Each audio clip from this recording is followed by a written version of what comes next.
Vážení přátelé, my jsme tady v mém oblíbeném baru La Casa Havana a se mnou tady není nikdo jiný než Danielle Biondi z Veliéru a budeme se teďka chviličku povídat o značce Hampden. Hello Danielle. Hello. Welcome in Prague, in Czech Republic, in this bar. Beautiful bar. Yes, we love it. And tell us something. I mentioned you are from Velier. Yeah. And your brand, one of many, is Hampden Estate. Yes. And so you are something like brand ambassador for Europe?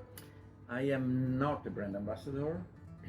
I am also a brand ambassador, but I am the global export manager for all the portfolio of La Maison de Velier. Yeah. So including La Maison de Whiskey brands that are mainly whiskies, and all the brands created by Velier, and all the brands like Hampden, which is the official brand, but we have the global distribution. So I basically do the sales all over this planet. Oh, that's nice. And I do a lot of communication because I love rum from 20 something years. And so when we have to speak about rum, it's normally me.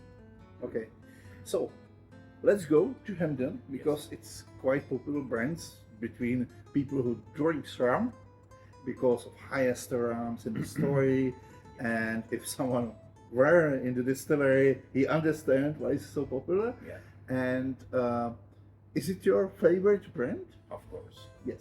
Yes.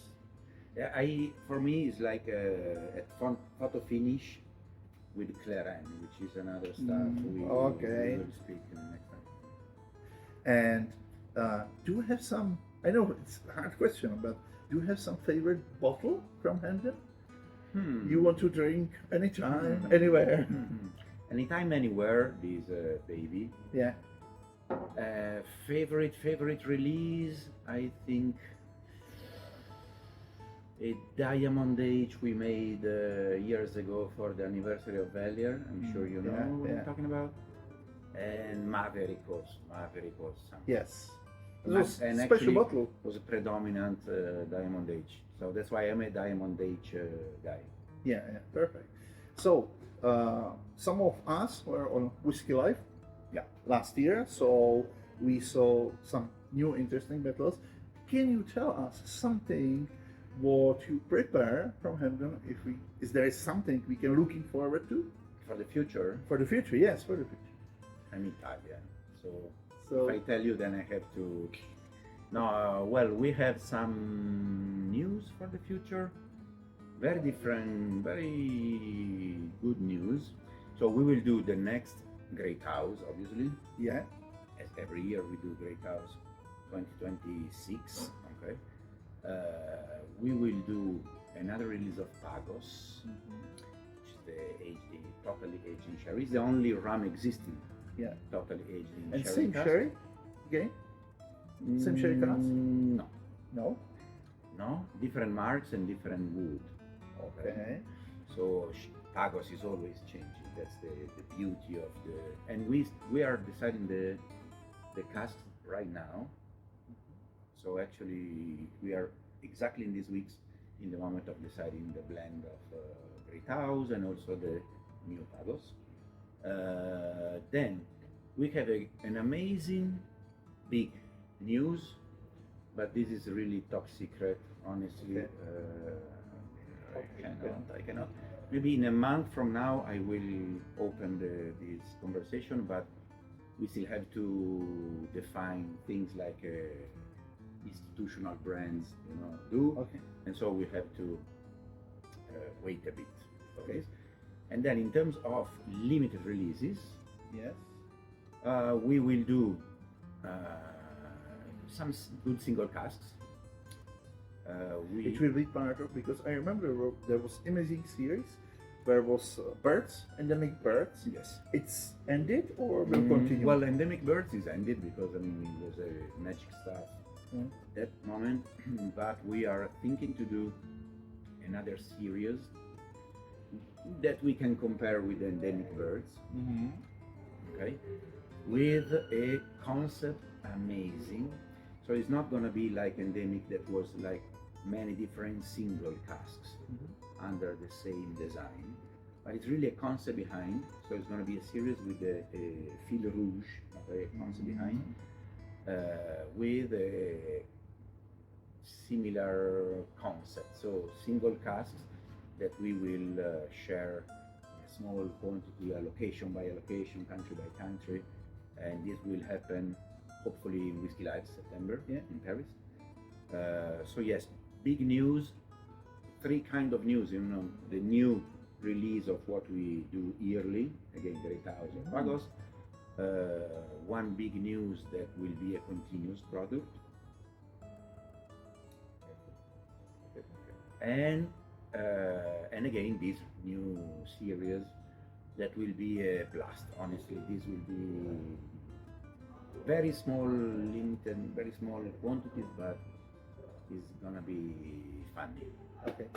Sorry, I don't know how can I tell you more about this. Okay, later. We close the camera and okay. So and something about the bartenders then, because you have Verify. Yes. Amazing truth. I like it. You have only this one, or you will plan something for bartenders staff, some white? Yes. I mean, we love Rumfire. Rumfire is the domestic market packaging with fires on the label, and I mean 63%, you know, very funky. But again, we are thinking to do something that is a bit more approachable, okay, and to be able to share the flavor and the love of Hampden to a wider audience. Yes. Yeah. Perfect. Maybe some question to this story, because here in the Czech Republic, we love Younger, we loved Overproof, and do you know why this series ends? Because it was quite popular, I think, worldwide, not only here in Czech Republic. Yeah. So let's say that in the first 7 years of Hampden, because you know the brand has been launched in 2018 until 2025, so in the 7 years, we always had a kind of limited quantity of Hampden available. Even Hampden 8 was sold by allocation, because the stock at the very beginning was very small, and we started selling very fast. So we basically immediately reached a kind of a ceiling of potential sales. And so in the first 7 years, we always had to care how many bottles to sell here and there in Czech Republic. And now Hampden is really switching to a new phase of the brand, so phase 2, let's say, where we have finally unlimited quantities of this amazing flagship, let's say. We just launched 1753, also continuous and available. And so again, now we want to expand a bit the sales, expand a bit, change a bit the language, okay, without betraying the identity, but you know, trying to expand a little bit. Okay. So the plan for the future is really to make the range more consistent. Okay. So core range and yearly releases, Pagos and Great House, and then some single cask. So all those things like Younger or Overproof special releases, basically they will disappear a bit, okay, leaving the stage to the core concept. The Overproof, you know, the Overproof has been some years ago replaced with the HLCF Classic, and in the future we are thinking, why not to to come back to the orange label, to have a blend of different marks. Okay, because through the blend we can have more balance. Okay. Also, from our point of view, it's better to have a blend rather than a single mark. Okay. But this will happen not before 2027. Okay, that's nice. And last question, something to discuss maybe, and what we are thinking that many old rums Yes. are a little bit disappearing, and if they are here, they are quite expensive. And of course, on the other side, we can see independent bottlers which have similar juice, and sometimes they have very good casks for better price. What do you think about it? So, regarding the increase of price you are talking about, there are many reasons. I mean, first of all, then again, the higher prices for limited releases. When you do limited releases and you don't have the scale, okay, to think like in economical point of view, to keep the price lower for the larger market, and limited releases and single cask especially, they have higher costs because it's not easy, you know, to manage the logistic, the production, and there is a lot of work behind the limited release. That's why the prices are higher. Talking about the independent bottlers, this is a nice topic because independent bottlers, as you know, they age in Europe. Yeah, most. So no, all of them. Yeah. Let's say all of them, they age mostly in Europe. Yeah. Okay. Or in like a small part. So you didn't sell in to independent bottlers aged Hampden? So you Of course not. Just why? Of course not. You know, independent bottlers, they buy through some brokers, you know, the important companies that buy Hampden unaged. So the totally or the majority, let's say, of the aging happen in Europe, where the angel share is 1-2% and not 6 or 8% in Jamaica.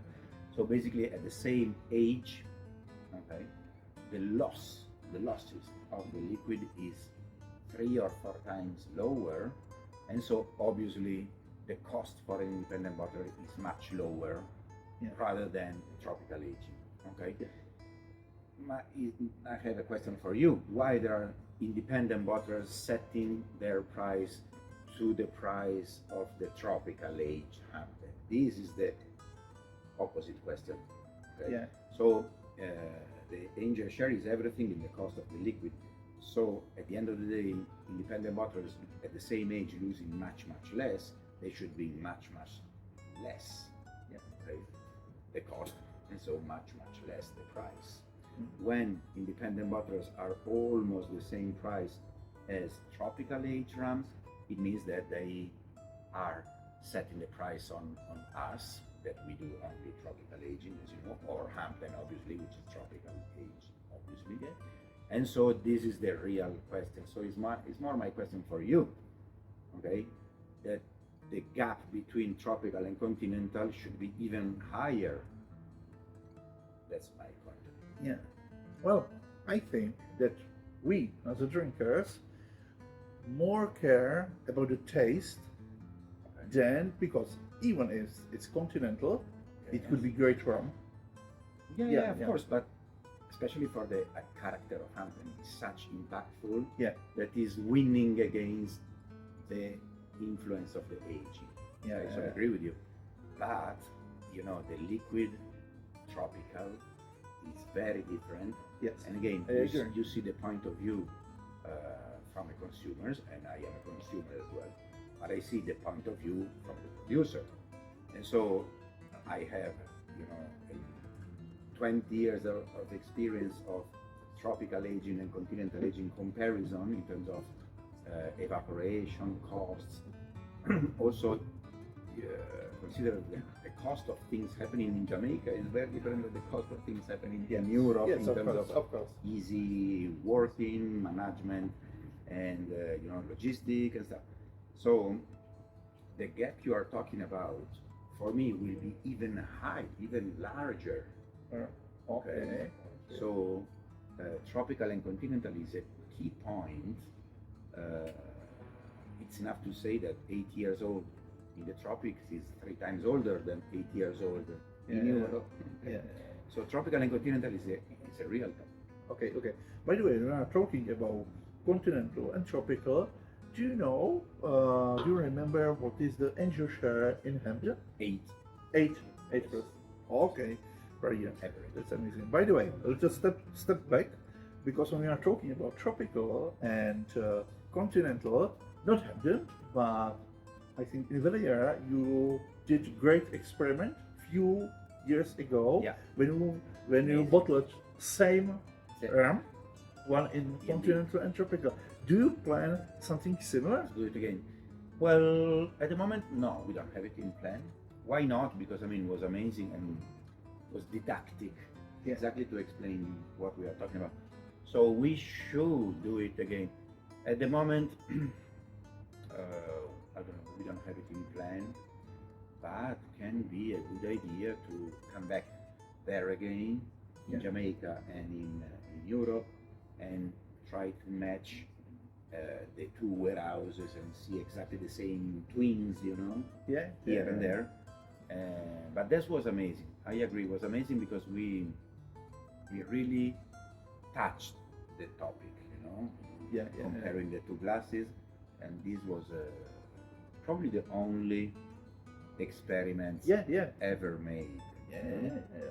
to speak about. It can explain a lot to the drinkers when they could compare. We same can do juice. it again. We can do it again. Let's see. Let's see. Okay, Yeah. okay, perfect. Thank you for your time. And now we are going to taste Yes. your juice on the event. And Now thank I you for don't know. coming. I don't know when you will see this video. Probably after Yes. this tasting. Yeah, after. We are sorry for you. Because, you will miss. Cheers. Bye.